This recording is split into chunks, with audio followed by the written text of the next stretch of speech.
Pendant qu'il ramasse les coupes, vous pouvez tourner déjà dans Luc au chapitre 15.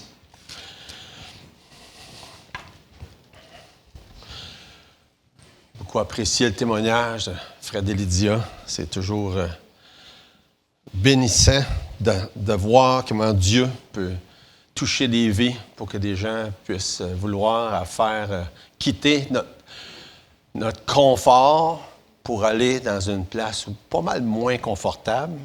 Mais je ne les blâme pas pour quitter notre température. Je parlais avec Thierry et Bola tout à l'heure. Je dis, je ne comprends pas comment les Africains peuvent s'habituer à notre température ici. Je dis, moi, j'ai de la misère à m'habituer. Je suis né au monde ici.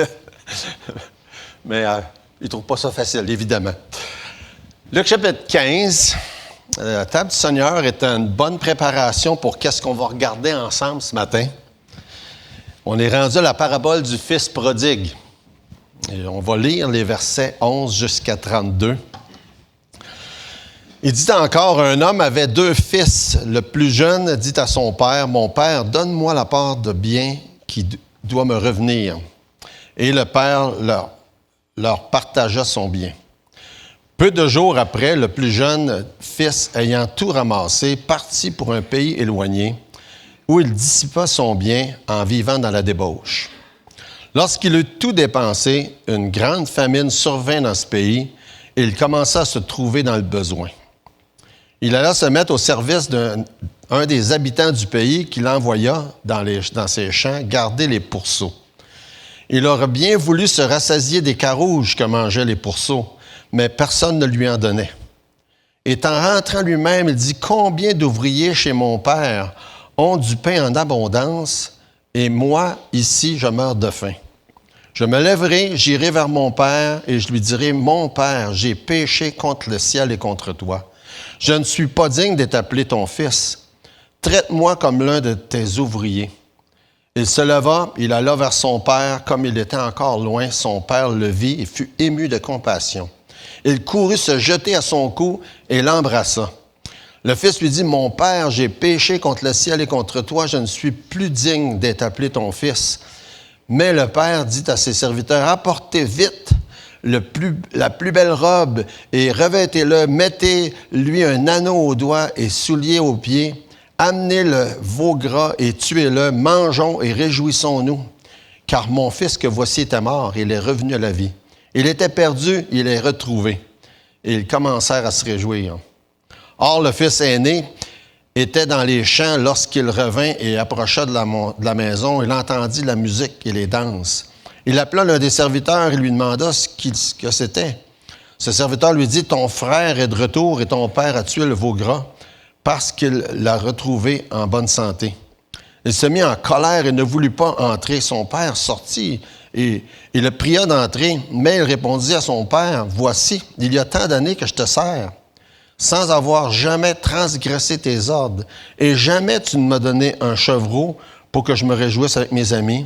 Et quand ton fils est arrivé, celui qui a mangé ton bien avec des prostituées, et c'est pour lui que tu as tué le veau gras. » « Mon enfant, lui dit le père, tu es toujours avec moi, et tout ce que j'ai est à toi. Mais il fallait bien s'égayer et se réjouir, parce que ton frère, que voici, était mort, il est revenu à la vie, parce qu'il était perdu et qu'il a été retrouvé. » On va prier. Seigneur, merci, combien on est reconnaissant de pouvoir t'appeler notre Père et de savoir que comme un bon Père, tu aimes tes enfants. Merci, Seigneur, de faire partie de cette grande et belle famille qui est l'Église et d'être ton corps.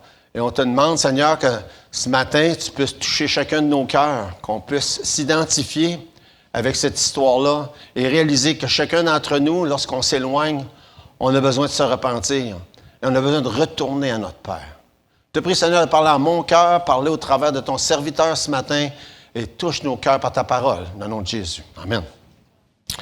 Quelle histoire! Je ne sais pas pour vous autres, c'est une de mes histoires favoris. Évidemment, c'est considéré, c'est appelé je l'ai écrit un petit peu plus loin, c'est comme considéré la plus belle des paraboles, cette histoire-là. Ah oui, c'est ça. C'est décrit comme la couronne de fleurs de toutes les paraboles. Tellement, tous les éléments sont là. Hein? Il y a tout un un scénario qui se passe devant nos yeux. Il y a tellement d'intrigues. Et évidemment, la fin est tellement merveilleuse. Hein? Tout est là. Rappelons-nous que c'est la troisième de trois paraboles qui parlent du même sujet. On a vu ça la semaine dernière, les deux premières paraboles de cette joie-là de retrouver ou bien d'être retrouvé. Je n'ai pas parlé beaucoup de repentance la semaine dernière parce que je savais qu'on allait arriver là, puis que ça allait être le thème principal. C'est d'ailleurs le titre, la joie de la repentance. Ça en parlait dans les deux autres. Au verset 7, par exemple, de même, je vous dis, il n'y aura plus de joie dans le ciel pour un seul pécheur qui se repent. Puis ensuite, au verset 10, dans la deuxième parabole, il y a de la joie devant les anges de Dieu pour un seul pécheur qui se repent. Mais quand on arrive dans la troisième de cette série-là, c'est vraiment toute l'emphase est mise sur la joie de la repentance. Certains vont dire, mais la repentance en tant que telle, c'est pas nécessairement un sujet de joie. Hein? On comprend cette idée-là. La repentance en tant que telle, il y a de la tristesse. Puis l'apôtre Paul serait d'accord avec vous autres. Dans 2 Corinthiens, chapitre 7, par exemple, Paul nous parle dans ce sens-là. 2 Corinthiens, chapitre 7, versets 8, 9 et 10. « Quoique je vous ai attristé par ma lettre, je ne m'en repens pas. Et si je m'en suis repenti, car je vois que cette lettre vous a attristé, bien que momentanément, je me réjouis à cette heure, non pas de ce que vous avez été attristé, mais de ce que votre tristesse vous a porté à la repentance. » Et là, on voit le lien dans le fait que, oui, la repentance, il y a un élément de tristesse, mais plus tard, ça l'amène beaucoup de joie. Fait que c'est pas étonnant, il ne faut pas se surprendre que si Dieu touche votre cœur et qu'il y a une repentance qui s'exprime, oui, il va y avoir un élément de tristesse. Comme Paul le décrit dans ces versets-là. Puis comme ça dit au verset 10, en effet, la tristesse, selon Dieu, produit une repentance à salut dont on ne se repent jamais, tandis que la tristesse du monde produit la mort. Et c'est là, hein, on pourrait vraiment s'étendre longtemps sur cette idée-là que, oui, on peut avoir une certaine tristesse d'avoir fait de quoi de pas correct, mais si ça ne nous pousse pas à la repentance, ça ne produira rien. Rien de bon en tous les cas, comme ça dit dans la fin du verset 10. Fait que la repentance, par contre, apporte une vraie joie sincère et durable. Dans le contexte de Luc chapitre 15, Jésus s'adresse, entre autres, à des pharisiens. Il s'adresse à un groupe de personnes dont la plupart pensent qu'ils n'ont pas besoin de repentance. On a vu ça dans une des paraboles la semaine dernière. Mais on prend pour acquis que les pharisiens savaient c'était quoi la repentance. Malgré ça, Jésus choisit de leur enseigner la parabole de l'enfant prodigue parce qu'il veut être bien sûr qu'ils comprennent qu'est-ce que c'est. Maintenant, ce matin, moi, je m'adresse à un groupe de personnes que je prends pour acquis que la plupart des gens savent c'est quoi la repentance, mais que probablement et possiblement qu'il y en a qui ne le savent pas. Fait que c'est pour ça qu'on va regarder tout ça ensemble. On va regarder la parabole, qu'est-ce que ça veut dire la repentance, puis tenter d'en retirer quelques applications pour notre vie. Cette parabole-là s'appelle l'enfant prodigue. Puis je dois vous confesser, dans mon ignorance, ça fait des années que je ne comprends pas parce que je mélange les deux mots prodigue puis prodige. Puis c'est juste là, imaginez-vous, là, que j'ai décidé d'aller voir la définition du mot prodigue pour la première fois de ma vie. Puis je me suis dit, là, je comprends. Je me disais, comment se fait qu'ils appellent ça la parabole de l'enfant prodige? Parce que je mélangeais les deux. Je suis le seul, là? J'espère que non. Pour comprendre que le mot prodigue et le mot prodige, c'est deux mots différents. En tout cas, je me trouvais niaiseux pas mal parce que je n'avais jamais compris le sens de ces deux mots-là différemment. En tout cas, tout ça pour dire que oui, ça fait du sens, parce que prodigue, ça veut dire gaspiller. Mais j'avais jamais pris le temps, en tout cas.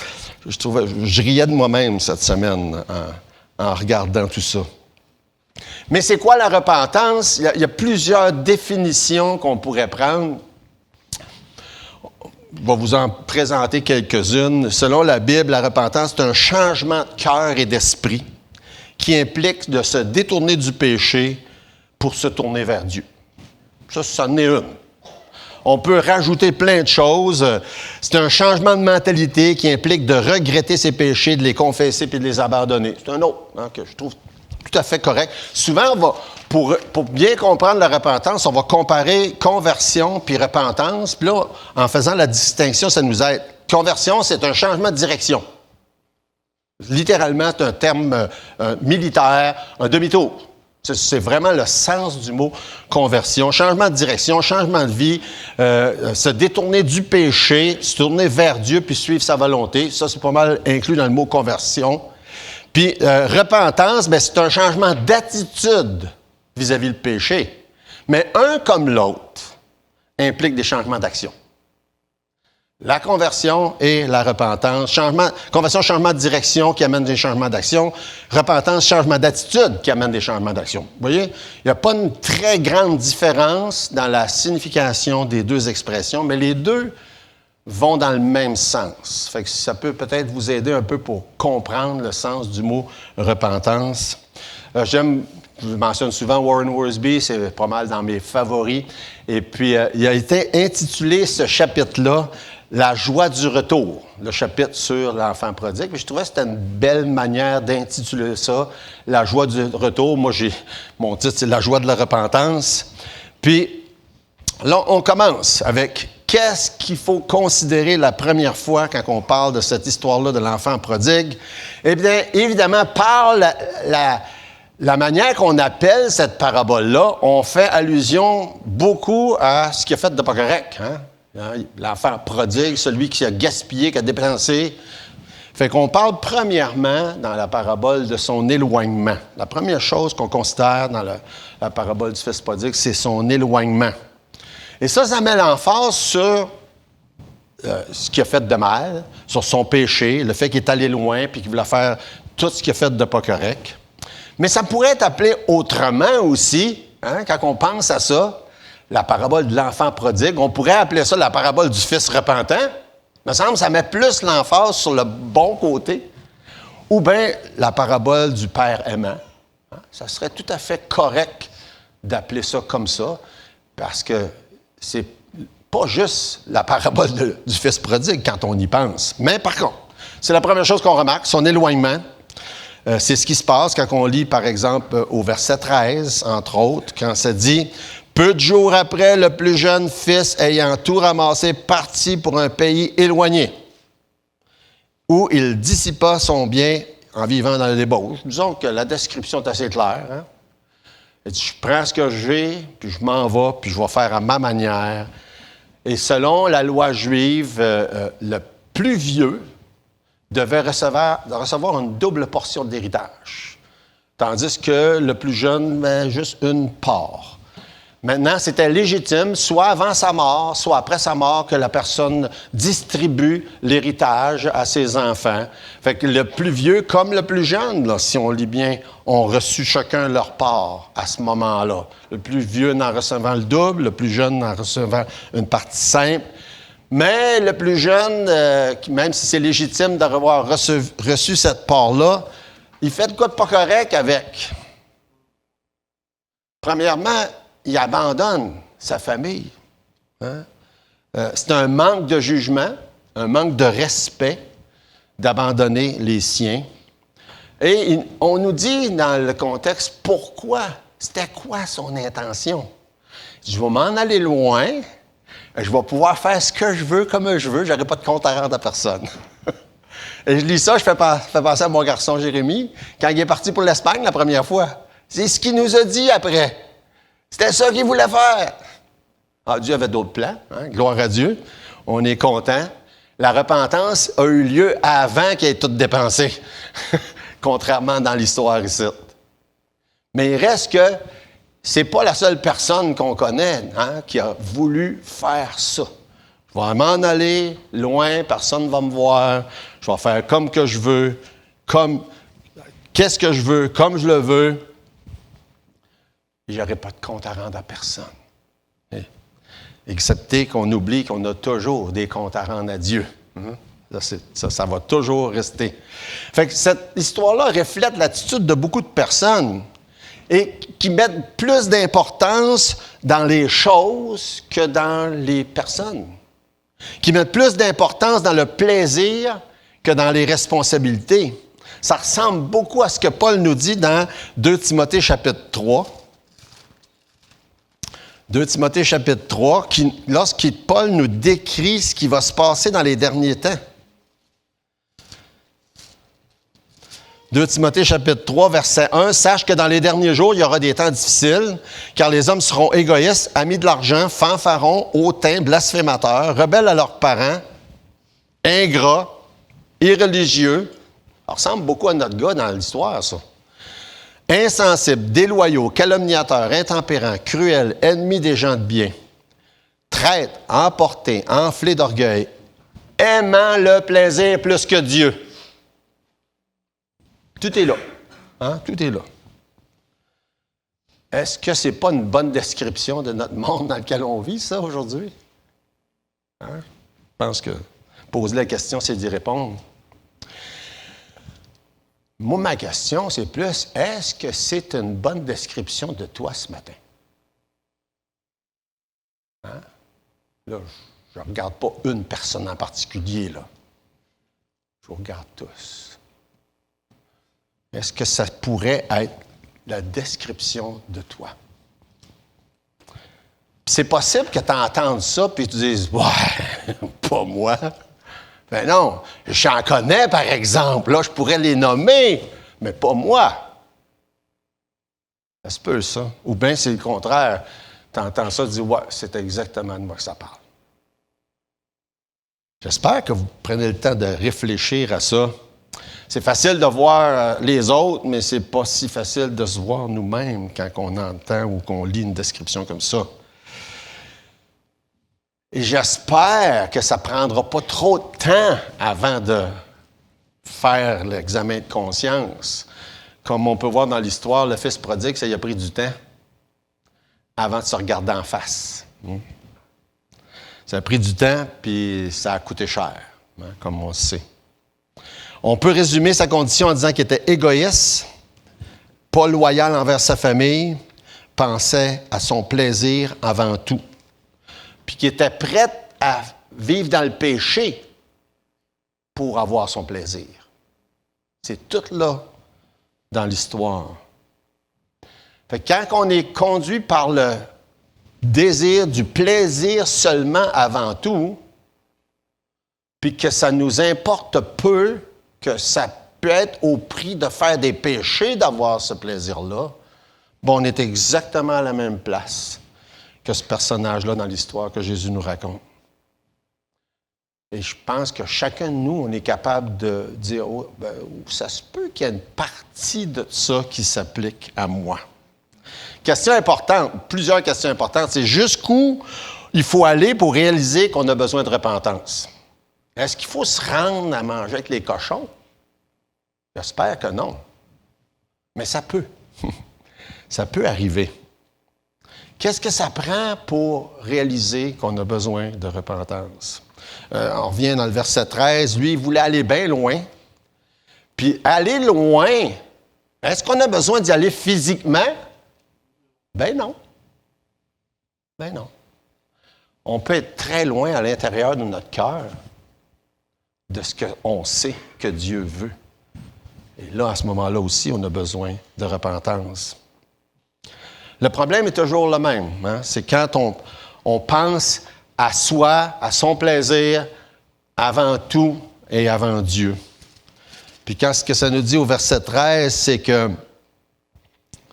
il a dissipé son bien en vivant dans le péché, dans la débauche. Dissipé son bien, il a dépensé.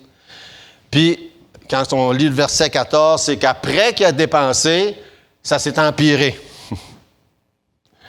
Et ça, on va lire le verset 14. Ça dit « Lorsqu'il eut tout dépensé ». Fait qu'il a dépensé pour son plaisir, puis après ça dit « Lorsqu'il eut tout dépensé ». Là, ça s'est empiré. Puis qu'est-ce qu'on doit réaliser, puis qu'est-ce qui est important de faire le point, c'est que si on vit que pour le plaisir, que pour nous-mêmes, ça se peut que ça coûte cher. Mais pas seulement coûte cher, mais beaucoup plus cher qu'on pense. Puis incluez dans ça n'importe quoi.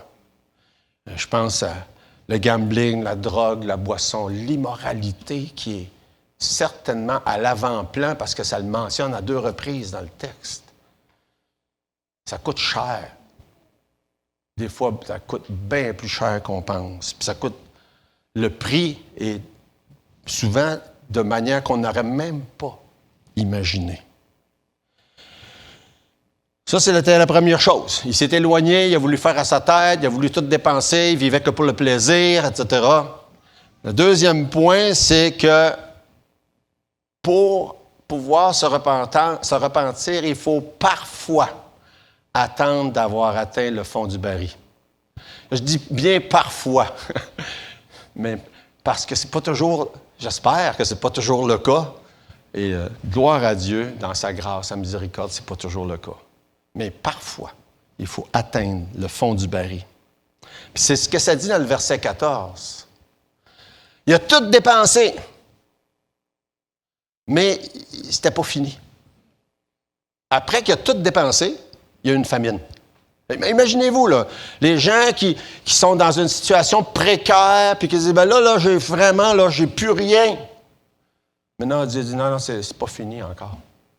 Tu n'as plus rien, mais en plus, il y a une famine. Et là, on parle du fond du baril. Là. Il n'y a plus rien, puis ensuite, sur 20 famines, puis ça dit dans la fin du verset 14, il commença à se trouver dans le besoin.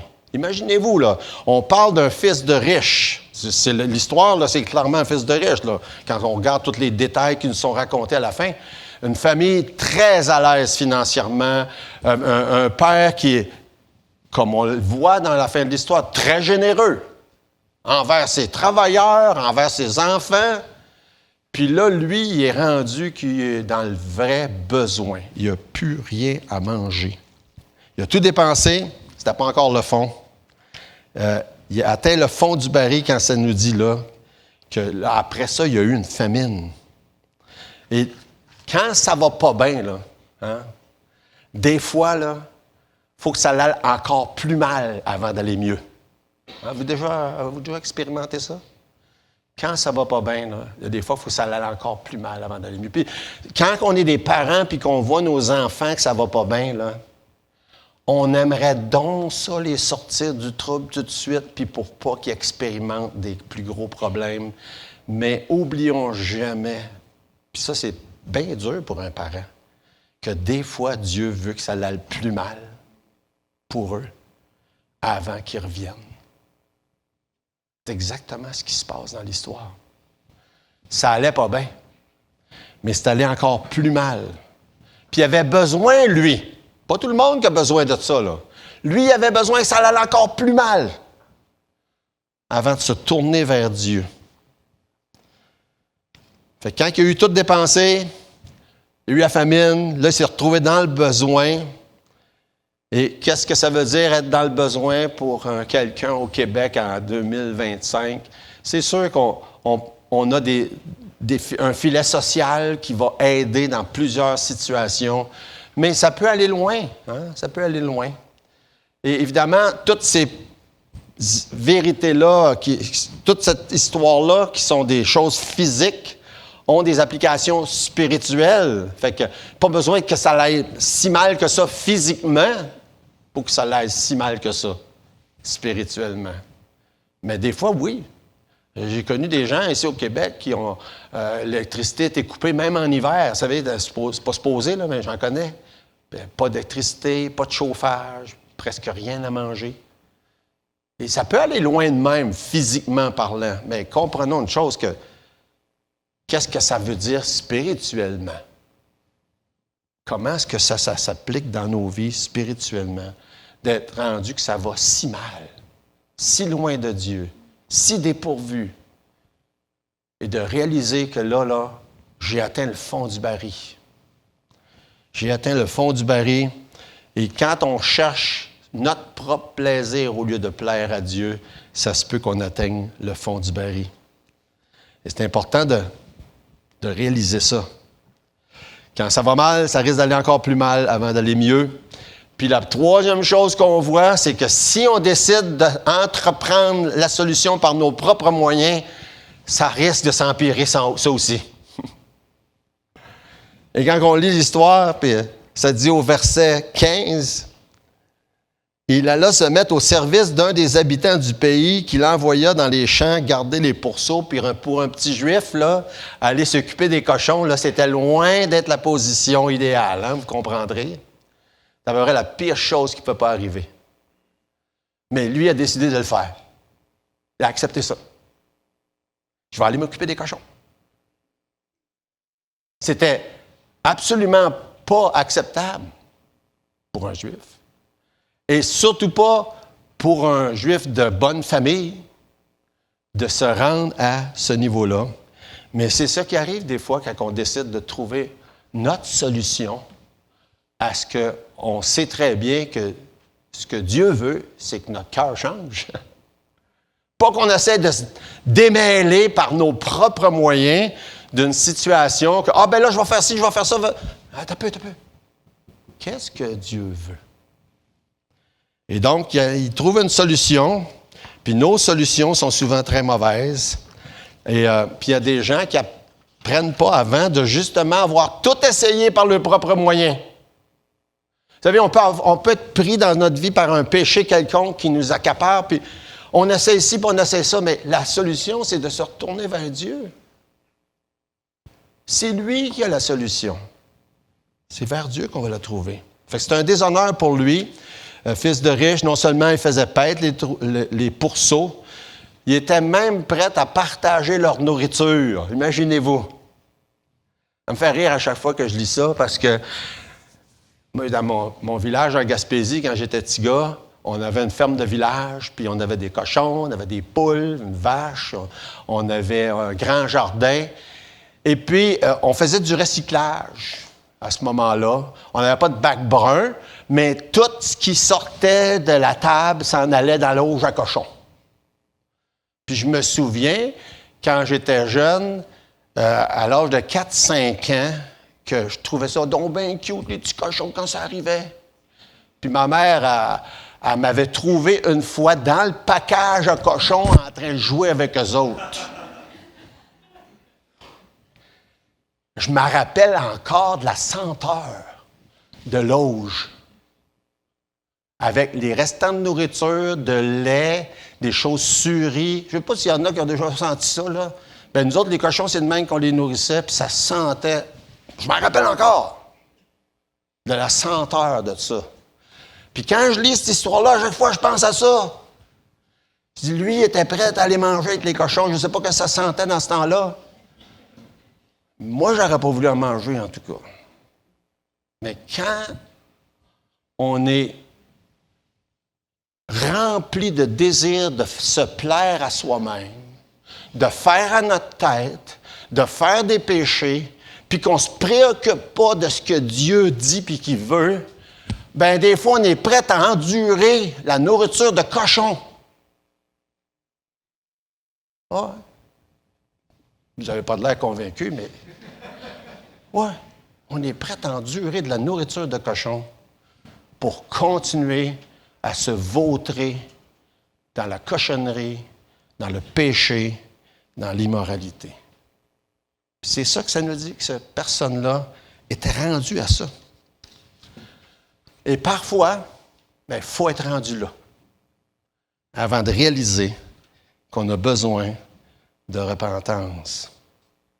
C'est une image très, très vivide. Hein? Moi, à chaque fois que je lis cette histoire-là, c'est comme, comme je dis, je le sens, là. C'est comme, hey, faut-tu se rendre là? Non, il ne faut pas se rendre là.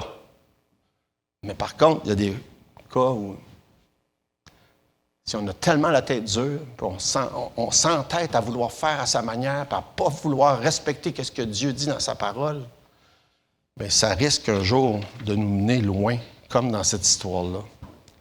Et quand on est rendu là, encore là, vous n'avez pas besoin de vous rendre là. Mais si on se rend là, la chose à faire, c'est ce qu'il fait. Au verset 17. Étant entré en lui-même, il s'est mis à se regarder lui-même, se regarder en face, à évaluer sa situation. Hein? La repentance, ça commence par ça. Là. On se regarde, on se dit, qu'est-ce que je fais là? Ou bien, on va dire comme on le dit d'habitude, qu'est-ce que je fais ici? Hein? Qu'est-ce que je fais ici? Pourquoi je suis là? Qu'est-ce qui m'a amené là? Pourquoi ça ne va pas dans ma vie? Hein? Toutes des bonnes questions. Qu'est-ce qui est important pour moi? Qu'est-ce que Dieu pense de ce qui se passe dans ma vie? Vous savez, le livre de Sheldon, je pense, « Que ferait Jésus à ma place? Hein? » Ce genre de questionnement-là qui nous aide à se regarder dans le miroir et dire, attends un peu, là. La vie, ça ne peut pas être juste ça, là. Puis là, on peut parler de quelqu'un qui n'a jamais connu Jésus, qui ne sait pas c'est quoi la vie éternelle, qui ne connaît pas ce que c'est le salut. Mais on peut aussi parler de quelqu'un qui a reçu Jésus dans sa vie comme son sauveur, mais qui a fait une série de mauvaises décisions. Puis là, qui se retrouve un jour pas mal plus tard, si on prend les mauvaises décisions comme une fourche dans le chemin. Là, hein? Quand on est juste là, elle n'est pas loin, là, mais avec les années, hein, avec le temps, on est rendu pas mal loin de où est-ce qu'on serait supposé d'être. C'est le même raisonnement. C'est la même suite. Qu'est-ce que je fais ici? Où est-ce que je m'en vais? Pourquoi je fais ça? Qu'est-ce que Dieu en pense? C'est ce qu'il a fait. Il est entré en lui-même, puis il s'est posé ce genre de questions. Puis je vous demande, est-ce que vous vous posez ce genre de questions-là? Si oui, c'est un bon signe. On devrait se les poser souvent, ces questions-là, d'ailleurs. Entrant en soi-même, dire, OK, j'en suis où, là, moi, là? Hein? Voilà, pour son cas, c'était facile. Il était prêt à manger avec les cochons. Mais non, on n'est pas nécessairement rendu là. Gloire à Dieu. Hein? Mais gloire à Dieu aussi que si on est rendu là, c'est la même solution. Puis Dieu est prêt à nous accueillir et à nous recevoir, peu importe où est-ce qu'on en est. Il est entré en lui-même, et l'expression, là, c'est comme s'il s'était réveillé tout à coup. Vous savez que le péché a la tendance à faire ça, à nous engourdir, à nous endormir. Puis là, tout à coup, oh, attends un peu, hey! J'ouvre les yeux. Qu'est-ce qui se passe avec moi? Hein? Pourquoi je suis rendu dans cette place-là dans ma vie? Fait qu'est-ce qu'il a fait? C'est qu'il a changé, en rentrant lui-même, il a changé son idée sur sa situation. Ça, c'est la repentance. Il a changé son idée sur où est-ce que lui en était, puis il a changé son idée sur comment son père était. Quand il s'est dit, « Hey, mon père, il traite ses serviteurs mieux que moi, je me fais traiter dans le moment. » Fait que là, ça, c'est une indication de quelqu'un qui est rebelle. Parce que quand on est rebelle, on regarde à Dieu comme si c'est lui qui était dans l'erreur. Puis que lui faisait de quoi de pas correct. « Ah, il est injuste, il est trop sévère, il n'est pas généreux. Regardez, là, qu'est-ce que... » La repentance, ça nous amène à regarder Dieu d'une autre manière. Puis, évidemment, dans la parabole, le Père est comme l'image de Dieu. Hey, mon Père, il est généreux. Il est généreux. Il s'occupe bien de ses serviteurs. La rébellion, c'est toujours d'abord envers Dieu. Il n'y a pas de question là-dessus. On se rebelle contre nos parents, c'est parce que c'est contre Dieu qu'on se rebelle. En passant, il n'y a pas beaucoup d'ados ici, là, mais si vous êtes ado, c'est le cas. Mais non, pas.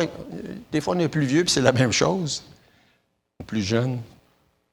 Mais ce fils-là, il avait quitté la maison de son père. Ça ne nous dit pas exactement comment est-ce qu'il voyait son père, mais quand il se repent, ça nous met la puce à l'oreille qu'il a changé son opinion sur comment il voyait son père. Peut-être qu'il n'aimait pas les règles, peut-être qu'il le trouvait trop strict, pas assez généreux, on ne sait pas. Mais quoi que ce soit, quand il s'est repenti, il a changé son opinion sur son père. Il dit, mon père est généreux.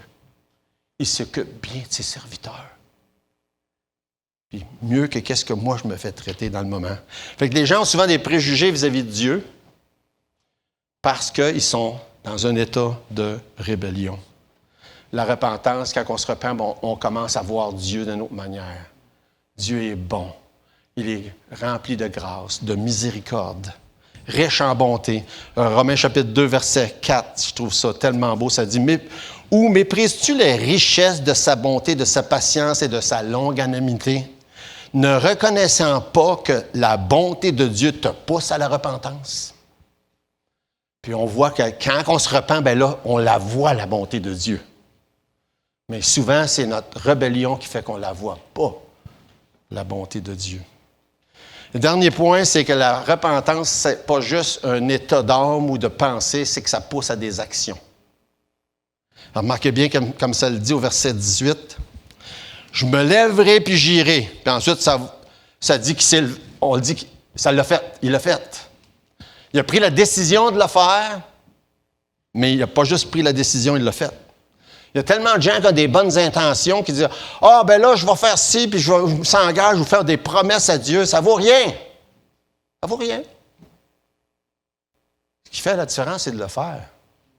Et la repentance, ça mène à des actions. C'est dire « Je me lèverai. » Fait que si tu te repens sincèrement, lève-toi. Là, je me disais, quand je mettais ça dans mes notes, d'un coup, qu'il y a une gang qui se met debout. Pas besoin de faire ça comme ça, mais vous pouvez être assis dans votre banc et vous lever dans votre cœur, par exemple. Si Dieu te pousse à te repentir, lève-toi. Que ça fasse une différence. Pas juste une intention, pas juste dans la tête, mais en action. Puis regardez bien le verset 19. La repentance, ça pousse à s'humilier. Ça va toujours ensemble. Le péché, c'est l'orgueil, puis la repentance, c'est s'humilier. Verset 19, il dit « Je ne suis pas digne d'être appelé ton fils. » C'est-tu l'humilité, ça? Pas digne. Traite-moi comme tu voudras.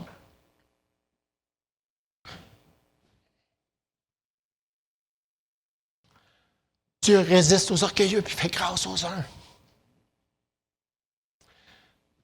Quel Dieu merveilleux qui est prêt à nous recevoir, peu importe ce qu'on a fait, si on s'humilie devant lui. Dieu fait grâce aux uns. Je ne suis pas digne de t'appeler ton fils.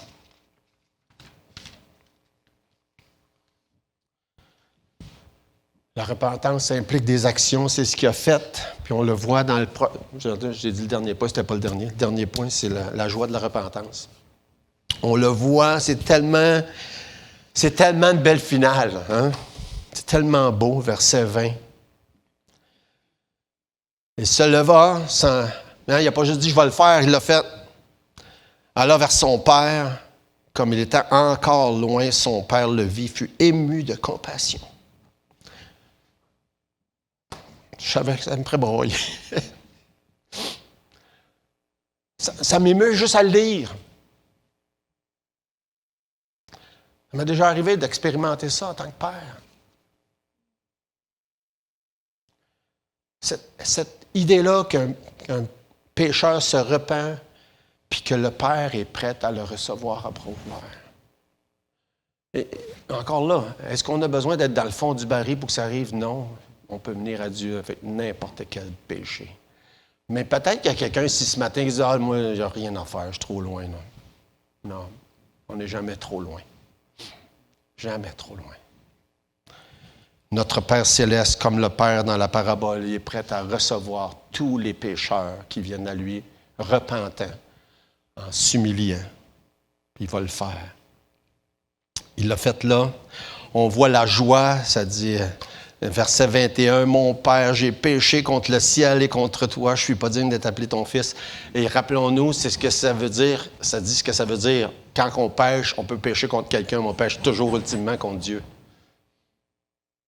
Pécher contre Dieu, puis contre toi. Verset 22, « Mais le Père dit à ses serviteurs... » On a l'impression que le Père l'a interrompu, il n'a même pas laissé finir, là, de la manière que ça nous est raconté. Il dit, ça veut te rapporter vite le plus belle robe, revêtez-le, mettez-lui un anneau au doigt. Il traite comme celui qui était censé être son fils premier-né, là. C'est comme ça qu'il le traite.